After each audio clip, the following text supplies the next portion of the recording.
June 13, 1944, 9 a.m. A low Norman sun hangs behind drifting smoke as the village of Villers-Bouquet lies unnaturally still. Birds have gone silent. The air smells of crushed hedgerows, hot oil, and cordite. From beneath a stand of apple trees on the road to Caen, a Tiger I tank idles, 56 tons of steel, its Maybach engine growling like a chained animal. Inside, the heat is already suffocating.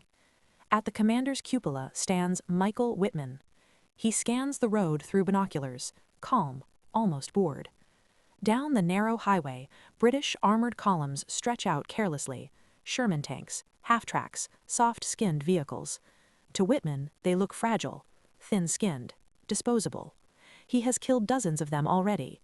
The Sherman, he once scoffed, was a tank built for factories, not battlefields. Inside the Tiger, the crew waits for the word. The gunner's hands rest on the firing controls of the 88mm KWK-36, a cannon capable of ripping through a Sherman at over 2 kilometers. Ammunition racks lined the interior like silent teeth. One round weighs nearly 10 kilograms. Each shot, if it hits, is final. Whitman lowers his binoculars. Fire. The Tiger lurches as the first shell leaves the barrel at over 800 meters per second. A Sherman at the head of the column erupts, turret blown open, flames punching skyward. Within seconds, another explodes, then another. British crews scramble, radios crackle, engines scream as men try to reverse on a road too narrow to turn. For Whitman, this is mastery, precision, proof that German engineering and battlefield skill still rule Normandy. But even as the Tiger advances, something subtle begins to shift. Through the smoke, more Shermans appear. Not panicked columns now, but coordinated movement. Turrets traverse, infantry fan out into hedgerows. Somewhere overhead, the distant thrum of Allied aircraft vibrates through the air like an approaching storm. Whitman pushes forward anyway. He always has. What he does not yet see, what no single engagement can reveal, is the scale of what waits beyond this road. For every Sherman burning in Villers-Bouquet, there are dozens more unloading from ships, rolling off transporters, repaired overnight, crewed by fresh men trained to fight again tomorrow. The Tiger is magnificent, but it is alone. As the morning wears on, Whitman begins to notice it, how quickly enemy tanks reappear after being destroyed, how artillery answers his position within minutes, how the battlefield itself seems to regenerate against him. The Sherman crews are not fearless, but they are relentless. And for the first time since Normandy began, the German tank ace feels something unfamiliar tighten in his chest. Not fear, but the creeping realization that he is no longer hunting prey. He is standing in the path of an army that does not stop. The road through Villers-Bocage is now a graveyard of twisted metal, but the fight is far from over. Smoke clings low to the ground, drifting through hedgerows like a living thing. Whitman's Tiger crawls forward, gears grinding, its massive tracks chewing the soft Norman earth. Inside, the temperature climbs past unbearable. Sweat runs into eyes. The air tastes of propellant in hot steel. Another Sherman appears at the far end of the street, then another, and another. They are not charging blindly now. They halt at staggered intervals, hulls angled, turrets already swinging toward the Tiger's last muzzle flash. Whitman recognizes the change instantly. These crews are learning, fast. The Sherman's 75mm gun cannot reliably penetrate a Tiger from the front, but it does not need to. It only needs to distract, delay, mark a position. Target, right, Whitman orders. The 88 fires again. One Sherman dies in a violent bloom of orange flame, but the others do not retreat. They split apart, disappearing behind buildings, hedgerows, stone walls. Their radios chatter constantly, passing coordinates up the chain. Minutes later, the first shells fall. British 25-pounder artillery crashes down nearby, shrapnel hammering the Tiger's armor like a storm of iron hail. The tank shudders. Dirt rains down through open hatches. Whitman snaps them shut. The world outside narrows to periscopes and slits of vision. This is different. This is not a duel. The Tiger was designed to dominate tank versus tank combat. Thick frontal armor, unmatched firepower, psychological terror.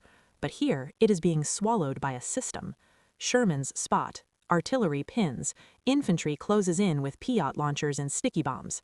Somewhere farther back, Allied commanders calmly request more armor, more shells, more air support. And it comes. Engines roar as fresh Shermans arrive, clanking into firing positions with mechanical efficiency.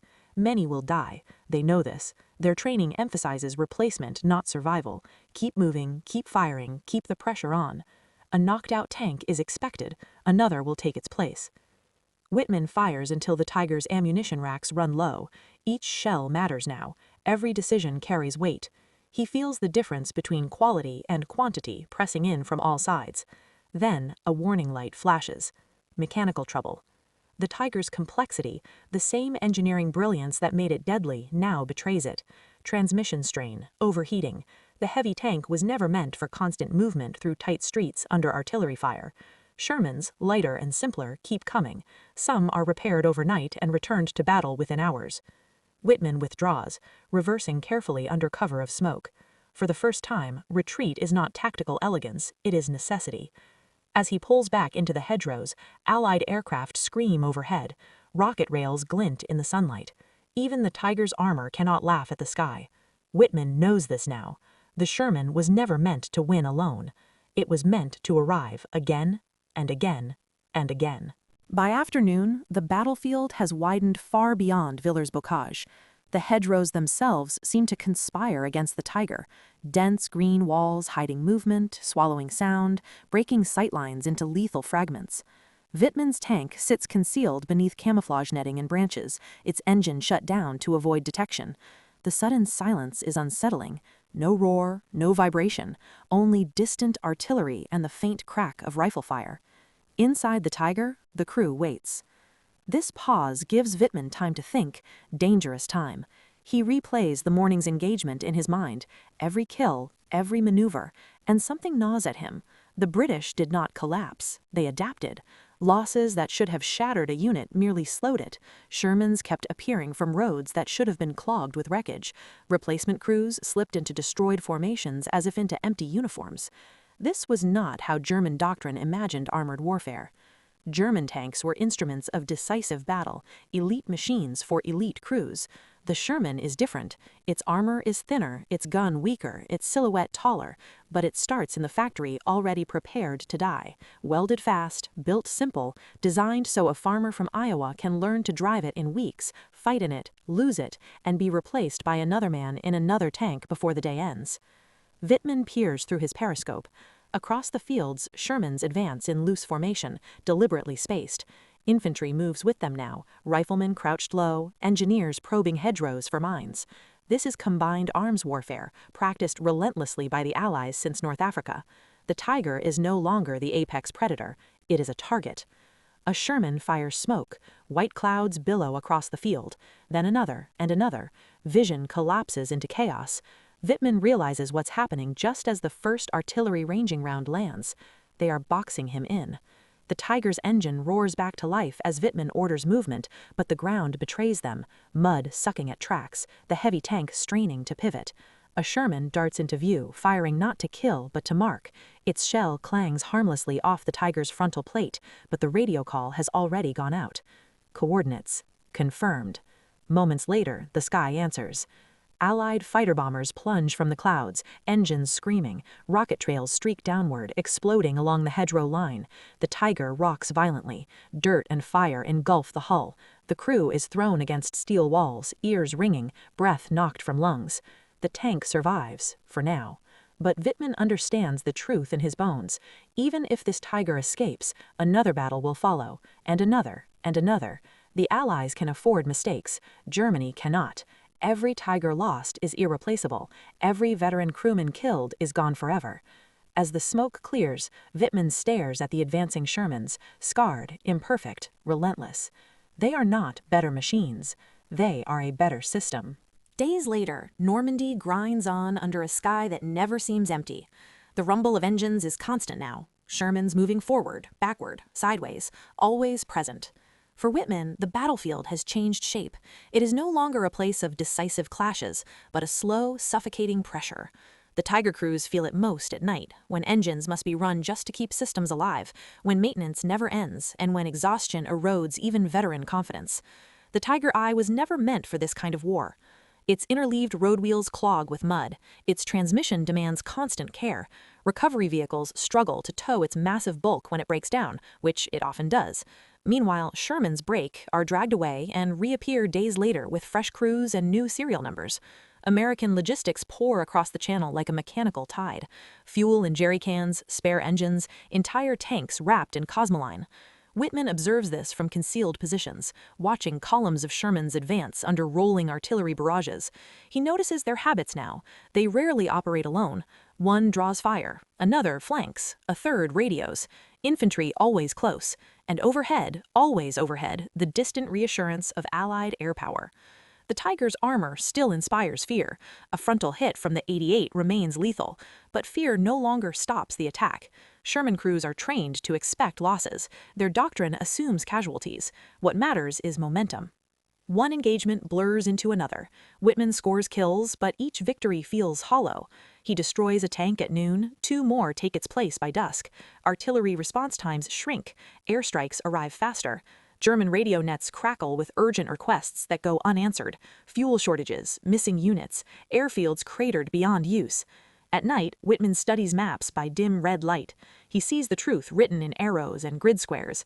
Normandy is not a battlefield, it is a funnel. Every road leads inland, every hedge hides Allied infantry, and every day the numbers tilt further away from Germany. The mockery is gone now, no jokes about the Sherman's thin armor, no confidence in technical superiority alone. Whitman respects the enemy he once dismissed, not for elegance, but for endurance.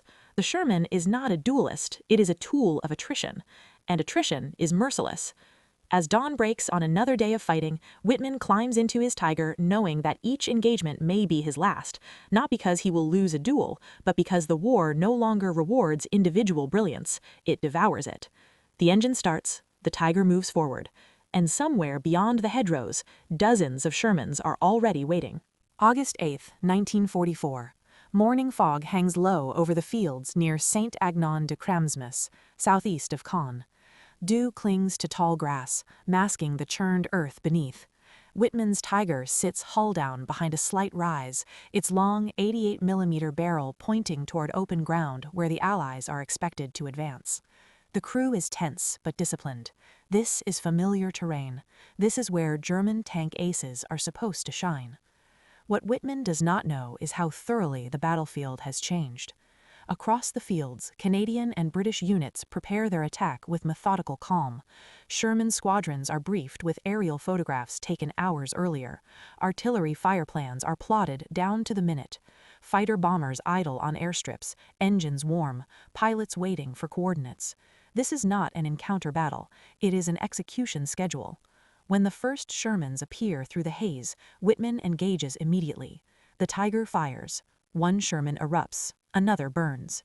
The 88 is still devastating. The Tiger still kills cleanly. But the response is instantaneous. Smoke shells bloom around Whitman's position, blinding optics and observers alike. Sherman tanks spread wide, refusing to funnel themselves into a kill zone. Infantry radios light up. Within minutes, Allied artillery begins walking toward the Tiger with deliberate precision. Whitman shifts position, but the ground betrays him. The heavy Tiger crests the rise, and for a fraction of a second, its silhouette is fully exposed against the morning sky. That is all the enemy needs. From the flank, a Sherman Firefly fires. Its 17-pounder gun, longer, deadlier, punches through the Tiger's side armor. The impact is catastrophic. Molten steel sprays the fighting compartment. The tank jolts violently, then freezes. There is no second shot. The Tiger burns. In moments, the most famous German tank ace in Normandy is gone, not defeated in a heroic duel, but erased by coordination, timing, and numbers. The battlefield barely pauses. Shermans roll past the wreck, turrets scanning, radios crackling. The advance continues as planned. Whitman's death is not marked by ceremony. There is no final stand broadcast to the world, only another burned-out hulk added to the Norman fields. And yet, his story becomes something larger than a single man. It becomes the epitaph of an idea. that technical superiority and individual skill could still turn the tide. Normandy proves otherwise. The Sherman, mocked for its flaws, did not need to be perfect. It needed to be present, everywhere, all the time. As the Allied advance pushes forward, Tiger wrecks are left behind, irreplaceable monuments to a doctrine that could not survive modern war. The endless army rolls on. The fields where Whitman fell do not become silent after his death. If anything, the tempo increases. Allied columns surge forward, their movement uninterrupted, methodical, almost indifferent to the burned Tiger left smoldering behind. For the men inside the Shermans, this is not vengeance, it is procedure. Objectives must be taken, timetables must be met. In German headquarters, news of Whitman's loss spreads quietly. There are no replacements waiting in reserve, no new aces rising from training schools. The myth of the lone tank hunter dies not with a speech, but with a logistics report that cannot be filled.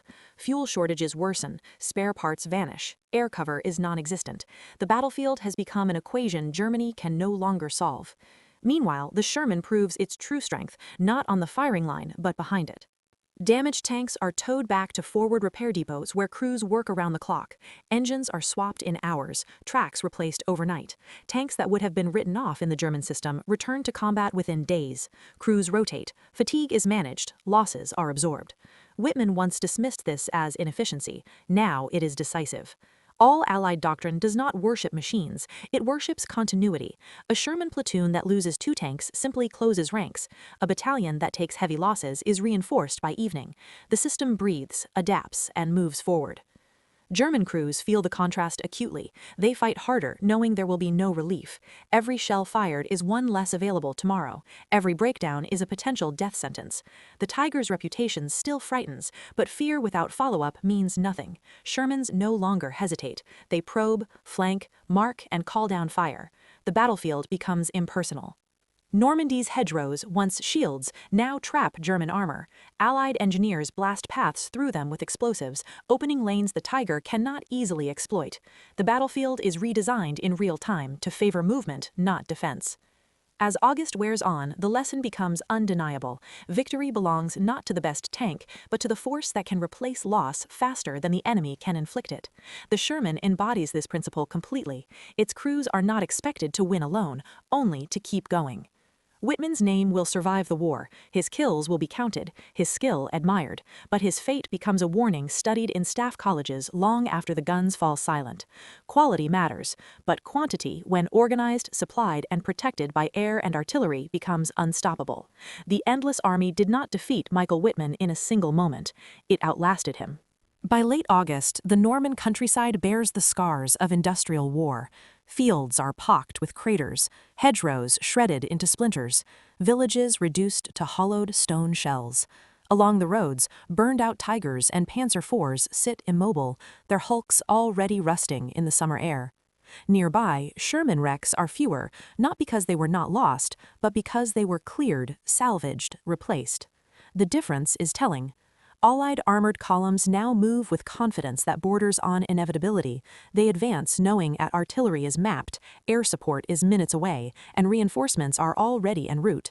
Tank crews talk less about individual duels and more about timing, when the barrage lifts, when the smoke goes in, when the next unit rolls through.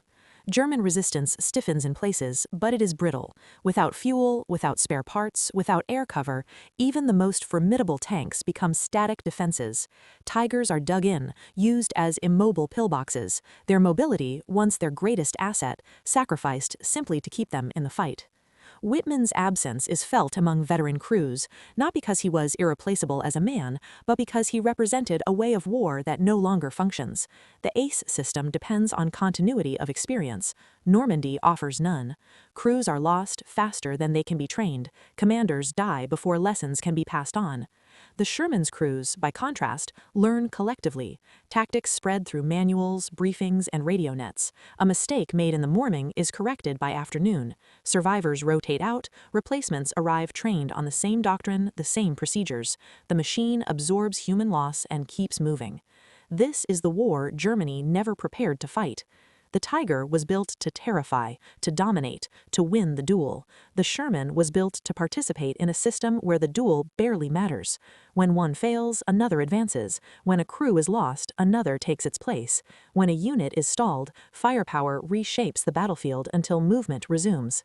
As Allied forces break out of Normandy, the endless army finally reveals its scale. Columns stretch for miles, tanks, trucks, artillery, fuelers, engineers, each piece feeding the next. The Sherman is everywhere, not because it is superior, but because it is sufficient. Whitman mocked it once as a symbol of mediocrity. Normandy proves the opposite. Mediocrity, multiplied and supported, can crush excellence. As the Allies surge toward the Seine, the war accelerates beyond the pace of individual memory. German units retreat, fight, and retreat again, bleeding strength they cannot replace. The Tiger tanks that remain are rationed like crown jewels, committed only in desperation.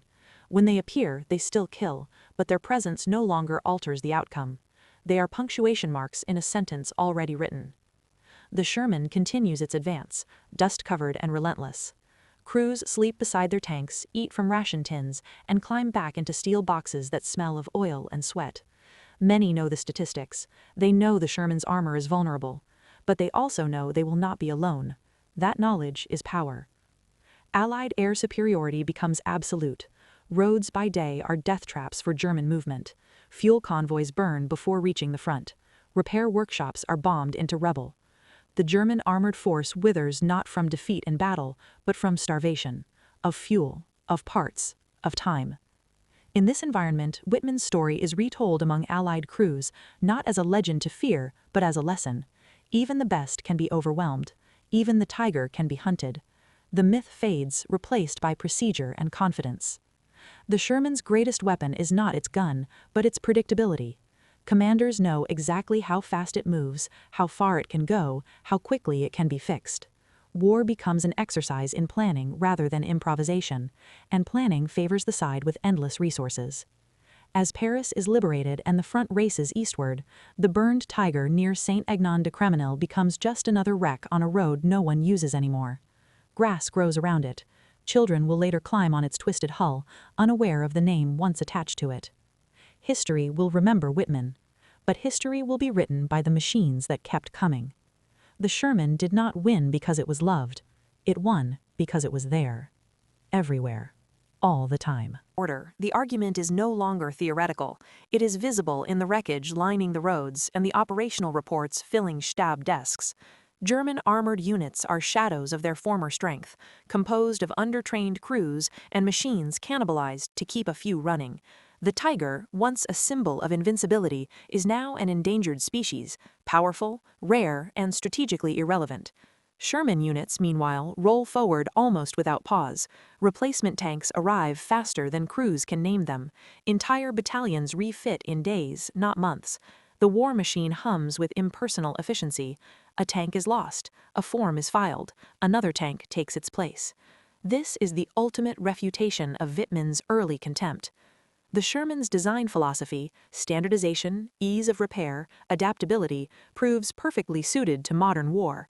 Variants appear as needed: Fireflies with long-barreled guns, dozer Shermans pushing obstacles aside, recovery vehicles dragging the wounded back from the front. One chassis, countless roles. One idea, endlessly replicated.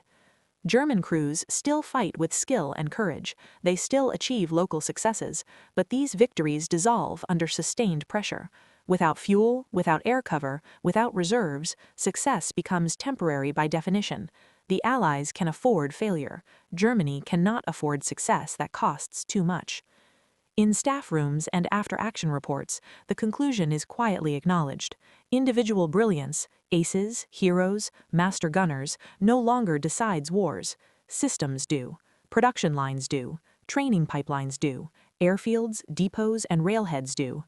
Michael Whitman was never defeated by a single Sherman. He was defeated by all of them. As Allied armor pushes deeper into the Reich, the Sherman becomes a fixture of daily life, rolling through towns, guarding bridges, parked beside command posts. It is no longer remarkable, and that is its greatest achievement. Unremarkable, reliable, endless. By late 1944, the Rhine River marks the boundary of German defense, and Normandy is already a memory of relentless pressure and inexorable logistics.